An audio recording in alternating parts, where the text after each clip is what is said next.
Le 9e chapitre. L'exacerbation d'une xénophobie rampante contre les peuples non blancs. J'insiste, il y a quelqu'un une fois sur la page de Facebook qui trouve que ce que je dis est bien, mais qui dit que je fais un numéro quand je parle d'apartheid comme si c'était une posture artificielle. Non, ça n'est pas une posture artificielle. La construction européenne est conception anglo-saxonne, et les anglo-saxons, si j'ose dire, ont l'apartheid dans la peau. C'est comme ça. Le génie du peuple français, c'est le métissage. C'est ce que reprochait Hitler, d'ailleurs, aux Français. Ça remonte, vous savez, au baptême de Clovis en 496, lorsque le clergé a imposé aux Francs de se marier avec des gallo-romaines, ou bien à des Francs que de se marier avec des gallo-romains, c'est-à-dire interdire les mariages claniques. C'est ça qui a donné naissance au peuple français. Ce qui fait que le peuple français est un peuple où, justement, puis alors après, il y a toute notre histoire, puis il y a le brassage de républicains qui a fait que les Français, eh bien, excusez-moi ce propos un petit peu leste, mais en France, bien, les gens, tout le monde couche avec tout le monde, quoi. Mais ça n'est pas du tout comme ça dans les pays anglo-saxons. Hein. Les pays anglo-saxons, ce sont des pays de caste, d'aristocratie. Ce sont des pays de communauté. C'est tout à fait différent de l'idéal républicain. Eh bien, c'est ça que nous sommes en train de voir arriver avec l'Union européenne. L'agitation, par exemple, de l'épouvantail du péril chinois et indien. Revoici M. Michel Rocard qui a dit toujours dans cette interview à BFM TV du 13 septembre, au vu de l'affaiblissement des États-Unis, nous devons avoir une Europe puissante afin d'amorcer la grande conversation qui s'annonce avec la Chine et l'Inde dans les 15 à 20 ans qui viennent. C'est un peu baroque comme formulation, mais qu'est-ce que ça veut dire? La grande conversation, ça veut dire que le grand conflit, c'est ça? C'est-à-dire que les Shintok et les Indiens, ils sont méchants, c'est ça que ça veut dire? Qu'ils le disent. Mais qu'ils le disent, bon Dieu. Monsieur José Bové, j'ai pris délibérément des gens de gauche d'ailleurs, mais après il y en a un de droite. Monsieur José Bové, dans son blog Un paysan pour l'Europe, dit « L'Union européenne doit rester ferme face à la Chine ». Monsieur Vauquier, de l'UMP, plaide pour un protectionnisme européen face à la Chine et aux États-Unis. On entretient constamment cette idée que, en définitive, les Chinois sont méchants. Les Chinois nous menacent. Ça a culminé, ça n'a pas culminé, mais on en a vu un exemple extraordinaire en mars dernier, lorsque la Commission européenne a publié un clip qui a fait un énorme scandale. C'était un clip qui prônait l'élargissement. Pour promouvoir l'élargissement de l'Union européenne auprès des jeunes, la Direction générale de l'administration de la Commission européenne avait commandé, payé et validé un clip vidéo carrément raciste qui a quand même provoqué un scandale. Le scénario mettait en scène d'un côté une jeune femme blanche censée représenter l'Europe, de l'autre côté des hommes patibulaires et basanés, maniant les arts martiaux, originaires de Chine qui faisaient du kung-fu, d'Inde qui faisait du kalari payatu et du Brésil qui faisait de la capoeira. La jeune femme seule est agressée par chacun de ces hommes dans un décor d'entrepôt désert et angoissant. Ces agressions sont censées représenter l'agressivité des puissances économiques émergentes. Elles sont le symbole du péril jaune, du péril indien, du péril brésilien et par amalgame de la peur des Noirs, le Brésilien, et des Arabes, l'Indien enturbané. Mais finalement, tout finit très bien, car la jeune femme blanche ferme les yeux, se multiplie par 12 pour former un cercle autour des combattants, tout à coup doux comme des agneaux. Ce cercle de femmes vues d'en haut se transforme à son tour en drapeau étoilé de l'Union européenne et se conclut par un slogan en anglais affirmant « Plus nous serons nombreux, plus nous serons forts ». Le voilà, ce clip. Regardez-le. Malheureusement, j'ai pas le son. Ah, si.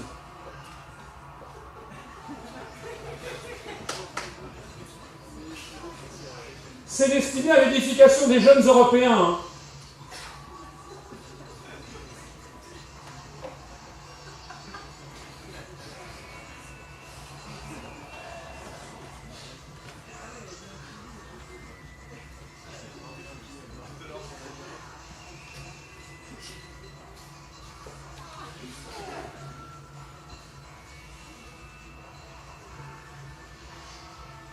Oh, il a l'air sympathique.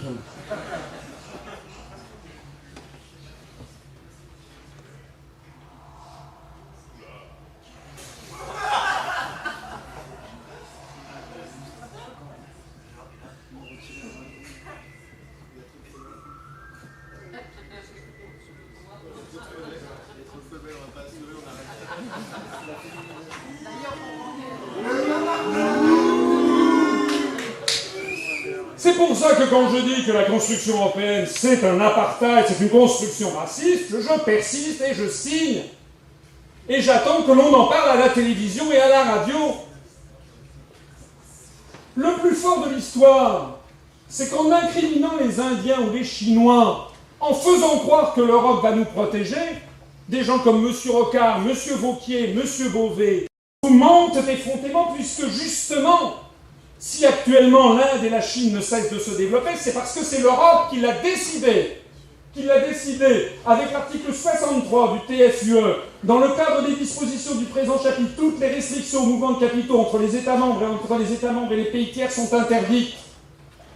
Toutes les restrictions au paiement entre les États membres et les pays tiers, ça veut dire tiers non membres de l'Union européenne, ça veut donc dire les Indiens, les Chinois, sont interdites. En clair, feu vert généralisé imposé par l'article 63 du traité sur le fonctionnement de l'Union européenne qui reprend un article du traité de Maastricht, feu vert aux entreprises pour expatrier leurs usines dans des pays à très bas coût de salaire, donc en Chine et en Inde.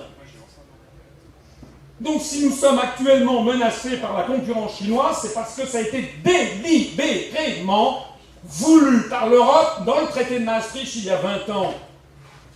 Donc ceux qui actuellement incriminent les Chinois ou les Indiens vous mentent à deux égards. D'une part parce qu'ils ne vous disent pas la vérité, d'autre part parce qu'ils utilisent ces peuples qui ont effectivement bénéficié de la manne comme de boucs émissaires de décisions qui ont été folles.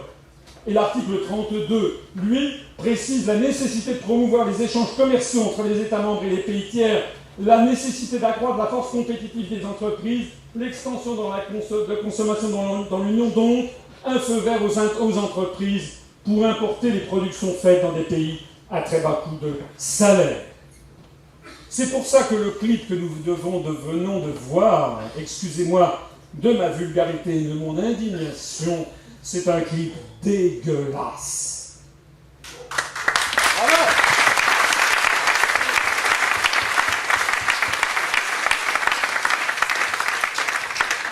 Et enfin, mon 10e chapitre, c'est justement la construction de force d'un apartheid planétaire, racialiste et belliciste qui viole les réalités économiques et les sentiments réels des peuples. Là, nous avons un formidable site internet extraordinaire qui permet de voir quels sont les liens que les Indes... Alors évidemment, c'est un indice parmi bien d'autres, mais il est extrêmement intéressant. C'est les degrés d'affinité, de contact, d'amitié qui sont noués par Facebook au niveau planétaire. Donc vous avez, en fonction de la taille, de la surface, vous avez quels sont les pays avec lesquels il y a le plus de liens. Eh bien, pour la France, les affinités réelles du peuple français, les liens Facebook montrent que les premiers étrangers avec lesquels nous avons le maximum de liens d'amitié, ce sont les Belges. Sans doute les Wallons. Les deuxièmes, ce sont les Marocains. Les troisièmes, les Tunisiens. Les quatrièmes, les Algériens, et les cinquièmes, les Suisses romands. C'est-à-dire des gens qui parlent le français, des gens dont nous sommes très proches. En revanche, regardez les petites bulles des pays baltes, ou même de l'Allemagne. Il y a une totale méconnaissance, une totale divergence entre les Français et les Allemands. Il faut noter les très faibles liens des Français avec tous les peuples de l'Union européenne, à l'exception des Belges. Donc la construction européenne ne correspond à rien. C'est faux. Alors ça, c'est pour le peuple français. Le peuple allemand, lui, regardons ce que ça donne. La France est tout petit. Les Allemands n'ont aucun lien d'amitié avec les Français. En revanche, par Facebook, eux, leurs premiers amis, ce sont les Autrichiens. La communauté de langue. Ensuite, c'est les Suisses, alémaniques, la communauté de langue. Ensuite, ce sont les Turcs. Ben oui, parce qu'il y a une très forte communauté turque en Allemagne. Il y a d'ailleurs des mariages maintenant germano-turcs. Ce sont les troisièmes. La quatrième, c'est les Néerlandais. Et la cinquième, ce sont les Serbes. Et si on regarde maintenant les affinités réelles du peuple britannique, en un, ce sont les Irlandais.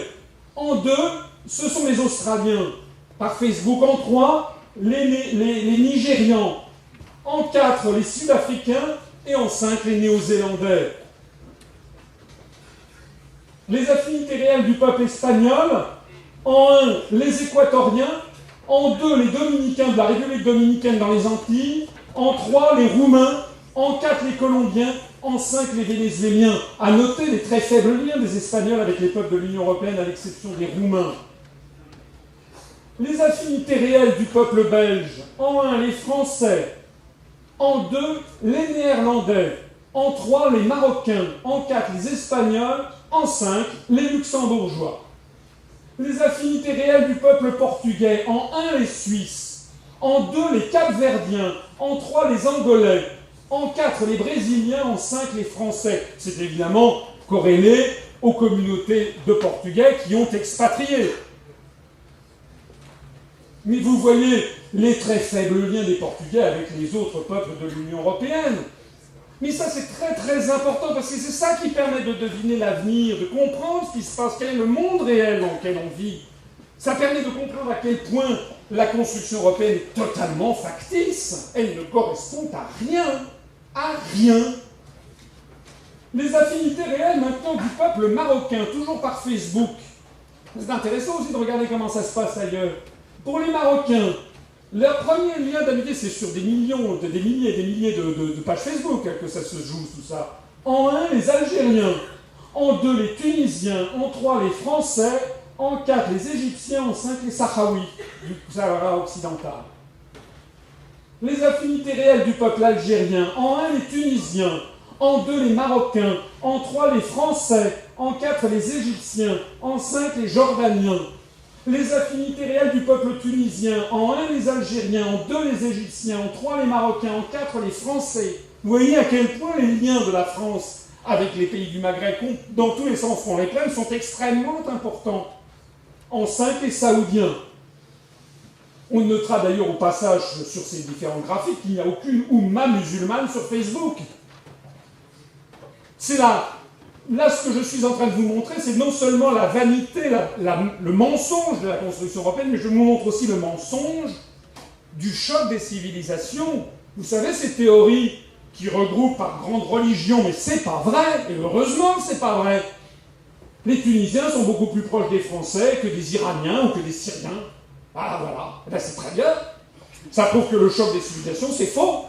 C'est faux.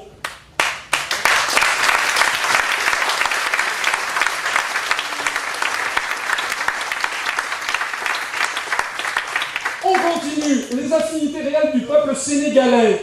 En 1, les Français. En 2, les Mauritaniens. En 3, les Ivoiriens. En 4, les Marocains. En 5, les Espagnols. Là, ce qu'il faut noter, c'est la prééminence des liens avec la France et la francophonie. La Mauritanie, la Côte d'Ivoire, le Maroc, ce sont des pays de la francophonie avec lesquels les Sénégalais se sentent proches.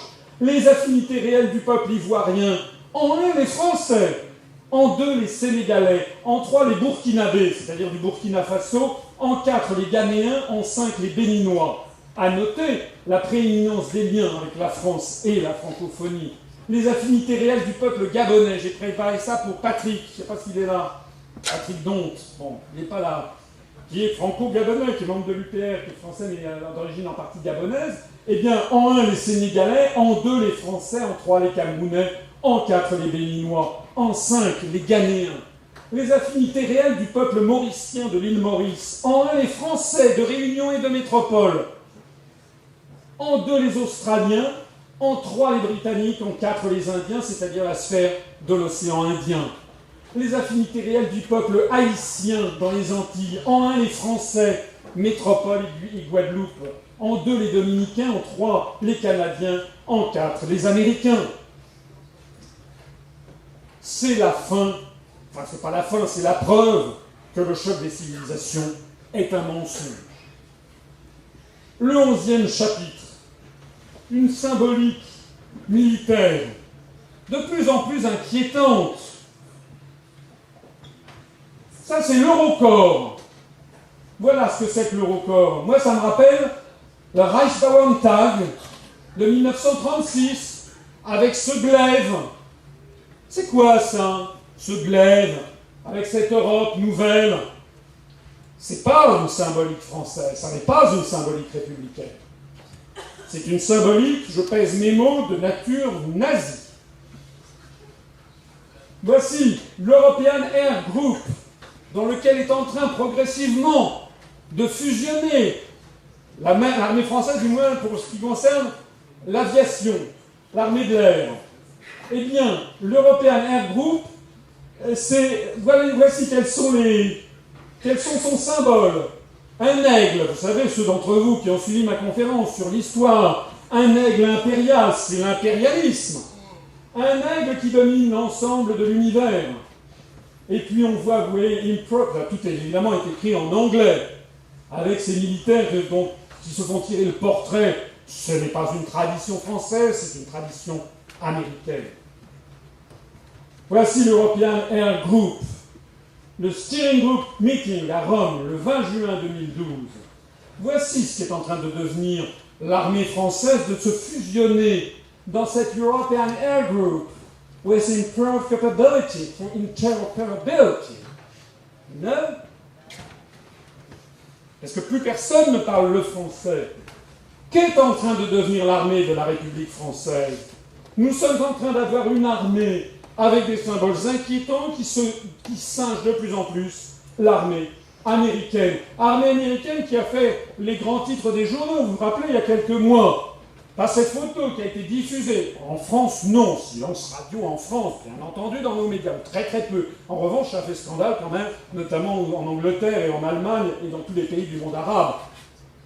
Hein, ça fait partie quand même, si je le montre, c'est évidemment les États-Unis qui sont concernés, mais c'est quand même en Afghanistan, et vous savez que ce sont les forces de l'ISAF, et que c'est également donc des forces qui sont euro-atlantistes, avec notamment 4000 soldats français. Tiens, au fait, il paraît que François Hollande devait retirer les soldats d'Afghanistan. On en est où? Silence radio. Alors, ce que je vous dis là, vous allez dire, il exagère, mais non, parce que dans beaucoup de pays scandinaves, maintenant, de plus en plus, on le dénonce. Regardez cette affiche qui a été faite en Suède. It's not fascism.